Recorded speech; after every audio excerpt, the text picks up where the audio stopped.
को अभी 2 ही महीने हुए थे और मेरे हस्बैंड मुझ पर शक करने लगे थे।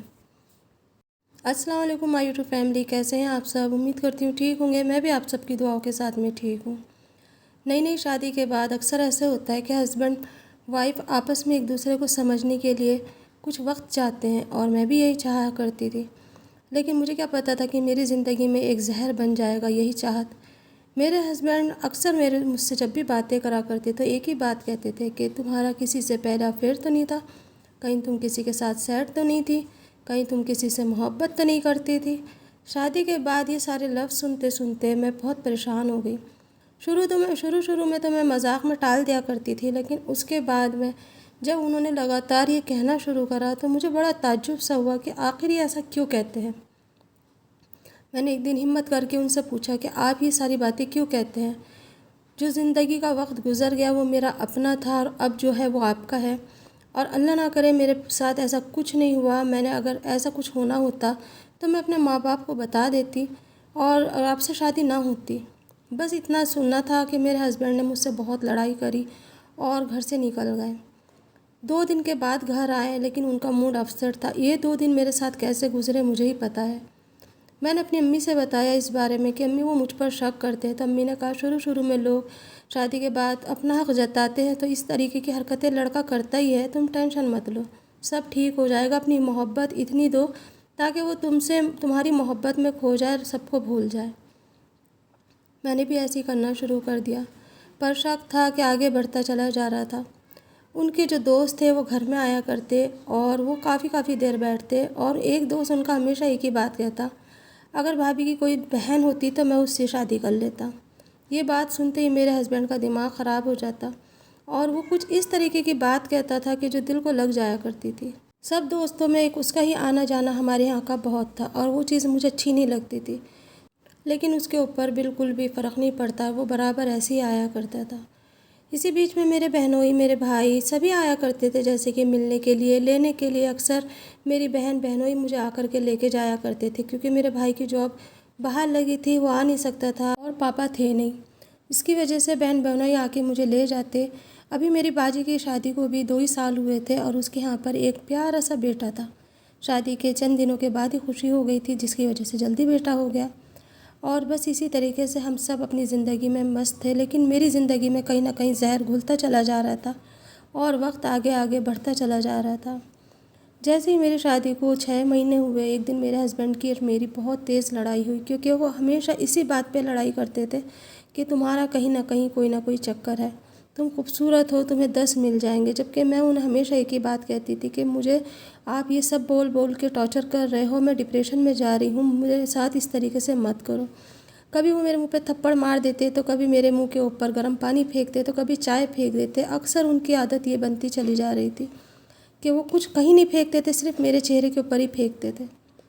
मैं समझ नहीं पा रही थी कि आखिर मैं किस तरीके से उन्हें समझाऊं। काफ़ी कस्में खाई, काफ़ी वादे करे, हर चीज़ उन्हें बताई और यकीन दिलाने की पूरी कोशिश करी, पर शक था कि जो आगे बढ़ता चला जा रहा था। एक दिन हद से ज़्यादा बात हो गई और मेरे हस्बैंड ने मुझे कहा, मैं तुम्हें छोड़ दूँगा अगर तुमने मेरी बात नहीं मानी तो। मैंने उनसे पूछा, मैं आपकी क्या बात नहीं मानती, आप मुझे आज बता दीजिए। उन्होंने कहा, क्या तुम्हारे बहनोई के साथ में अफेयर नहीं है? क्या तुम्हारा बहनोई तुम्हें पसंद नहीं करता? ये बात सुननी थी कि मेरा सर चकरा गया। मैंने उन्हें कहा कि आप कैसी बातें कर रहे हैं? अगर वो इस तरीके के होते तो क्यों मेरी बाजी से शादी करते? वो तो एक मेरे बहनोई है, बाप की तरह है, भाई की तरह है। तो उन्होंने ला साख्ते ही मुझे कहा कि तुम्हारा कई अपने बहनोई के साथ में अफेयर है और तुम अपने बहनोई को पसंद करती हो, वो भी तुम्हें पसंद करता है और वो कुछ चंद तस्वीरें मेरे पास है। मैं बड़ी ताज्जुब में हुई कि ऐसे कैसे हो सकता है। फिर उन्होंने मुझे मेरी तस्वीरें दिखाई जो मेरी बहनोई के साथ में थी, लेकिन उसके अंदर कुछ अलग ही एडिटिंग हुई थी। आजकल का नेट का ज़माना है, चेहरा मेरा था, फिगर किसी और का था और मेरे बहनोई का भी चेहरा लिया गया और उसके साथ में हमें अटैच कर दिया गया। कुछ तस्वीरें इस तरीके की बना के मेरे हस्बैंड को दी गई ताकि मेरे हस्बैंड का जो शक है वो पक्का हो जाए। और मेरे वैसे भी हस्बैंड शक्की मिजाज थे, पूरा शक पक्का हो चुका था। और उसके बाद में उन्होंने मुझसे कहा कि तुम्हारी ये तस्वीरें क्या कहती हैं। मैंने उन्हें समझाने की कोशिश की, लेकिन वो नहीं समझे और फिर एक दिन उन्होंने गुस्से में आके मुझे तलाक दे दी। तलाक देना था कि मेरी तो ज़िंदगी ख़त्म हो चुकी थी। अब मैं क्या करूं? अम्मी के यहाँ चली गई। वहाँ जा कर के मैं बहुत रोई। मैंने अम्मी से सब बताया, अपने बहनों से बताया, अपनी बहन से बताया। उन्होंने मेरे हस्बैंड को बहुत समझाया, फतवे निकाले गए, लेकिन अब तो तलाक हो चुकी थी। शादी के 6 महीने के बाद मेरे माथे पे तलाक का दाग लग चुका था। अब मैं क्या करूं? बस मैं रो रही थी और ये सोच रही थी कि आखिर ये ऐसा कैसे हुआ, ऐसा कैसे शक कर सकते हैं वो। कुछ दिनों के बाद में एक रिश्ता आया जो कि उनके दोस्त का था। मुझे बड़ा ताज्जुब सा हुआ कि अभी मेरी इद्दत पूरी भी नहीं हुई थी कि रिश्ता आ गया, और वो भी मेरे हस्बैंड के दोस्त का। मैंने उन्हें पूरी पहचाना और फिर उसके बाद में मैंने उनसे कहा कि मैं आपके दोस्त की तलाक़शुदा हूँ और आप मुझसे निकाह करना चाहते हैं। तो वो कहने लगा कि हाँ, मुझे आप पर तरस आता है, इसलिए मैं आपसे निकाह करना चाहता हूँ। मैंने उनसे सब बताया कि आपको तो पता है मेरे हस्बैंड मुझ पर शक करते थे और बहनोई से उन्होंने मुझे ऐब लगाया था, और आप मुझसे फिर शादी करेंगे, फिर कल को भी आप भी यही शक करेंगे, तो लिहाजा मैं आपसे शादी नहीं करना चाहती और मैं अपनी ज़िंदगी ऐसे ही गुजारूँगी। उन्होंने इस बात को कहा कि मैं उसकी जैसे नहीं हूँ, मैं आपको बहुत खुश रखूँगा और मुझे पता है आप पाक दामन हो, बस मैं आपसे निकाह करना चाहता हूँ और सवाब कमाना चाहता हूँ। बस कहते हैं डूबते हुए को क्या चाहिए, तिनके का सहारा। मेरी अम्मी ने और मेरे बहनोई ने मेरा निकाह फिर उनके दोस्त से करा दिया। जब मेरा निकाह हो करके मैं उनके घर गई तो उन्होंने वो हर चीज़ का इंतज़ाम करके रखा, जिस तरीके से एक नई दुल्हन का रखते हैं। हर रस्में अदा हुई, हर चीज़ मेरी उसी तरीके से करी। मुझे ये एहसास नहीं दिलाया गया कि मैं एक तलाक़शुदा हूँ, और बस रफ्ते रफ्ते ज़िंदगी हमारी फिर चलने लगी। लेकिन मुझे कुछ अजीब सा लगा करता था। हर बार मुझे ऐसा लगता था कि कोई बात है जो ये छुपा रहे हैं, और इनके दिल के अंदर कुछ ना कुछ तो ऐसी चीज़ है जो कहीं ना कहीं ना खा रही है। मैंने कई बार उनसे एहसास कराया कि आप कोई तो बात मुझसे छुपाते हो जो कि आपके और मेरे दरमियान है, और आप मुझे बताना नहीं चाहते। लेकिन वो कहीं ना कहीं मुझे टाल दिया करते थे, और बस इसी तरीके से वक्त गुज़रा, और गुज़रते गुज़रते मैं एक बेटे की माँ बन गई। मुझे उन्होंने बिल्कुल एहसास नहीं होने दिया कि आखिर उन्होंने मेरे साथ क्या करा था। लेकिन कुछ दिनों के बाद में मुझे पता चला कि उनके फ़ोन के अंदर मेरी कुछ तस्वीरें थी, और उस तस्वीरों को साथ में मेरा बहनोई जुड़े हुए थे। जो तस्वीरें मेरे हस्बैंड के पास थी वही सेम तस्वीर उनके पास भी थी। मुझे देख करके बड़ा ताज्जुब हुआ। मैंने उनसे पूछा कि ये तस्वीरें आपके पास कैसे आई? इन तस्वीरों की वजह से मुझे मेरे पहले शौहर को छोड़ना पड़ा और माथे पे तलाक़ का दाग लगा करके आपसे दूसरी शादी करनी पड़ी। आज मैं हर किसी के सामने दूसरी शादी वाली कहलाती हूँ, तलाक़शुदा कहलाती हूँ, और ये कहलाती हूँ कि मैं चरित्रहीन हूँ, मेरे चरित्र पे दाग लगा है। तो आप ये बताइए आपके पास तस्वीरें कहाँ से आई? उस दिन तो उन्होंने मुझे टाल दिया जिस तरीके से भी, लेकिन मेरे दिल के अंदर एक शक पैदा हो चुका था कि आखिर ये फ़ोटोज़ तो सिर्फ उनके पास थे, मेरे पहले हस्बैंड के पास, और अब इनके पास कहाँ से आए, जबकि उन्होंने ये कहा था कि सिर्फ़ और सिर्फ ये फ़ोटो मेरे पास है। मैंने कई बार पूछने की कोशिश करी, लेकिन मेरे हस्बैंड ने नहीं बताया और चुप हो जाते थे।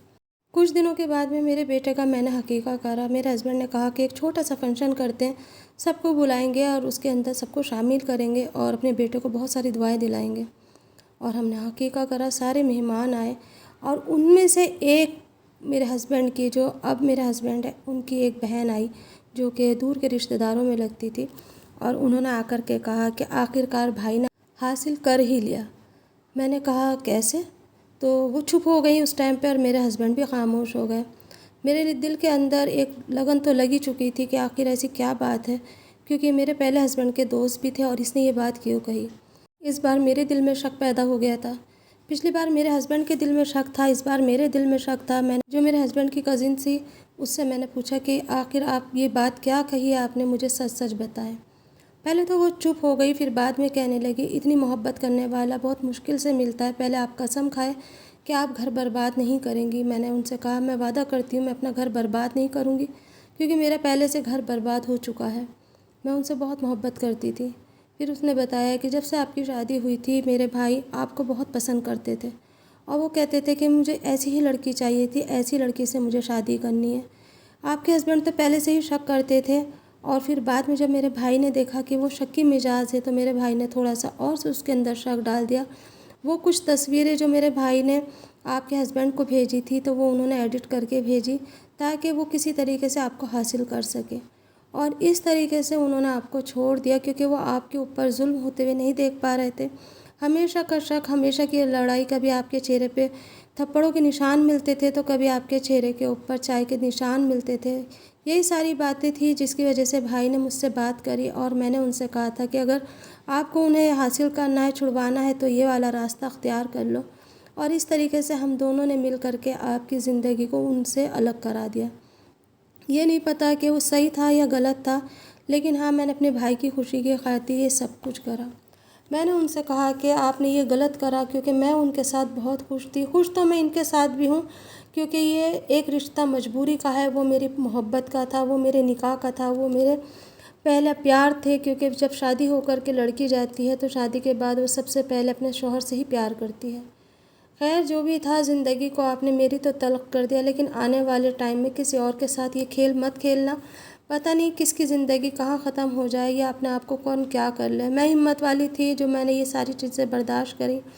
मेरे हस्बैंड ने मेरे साथ क्या नहीं जुल्म करा था। उन्होंने मेरा हाथ तक जला दिया था सिर्फ़ एक शक की वजह से।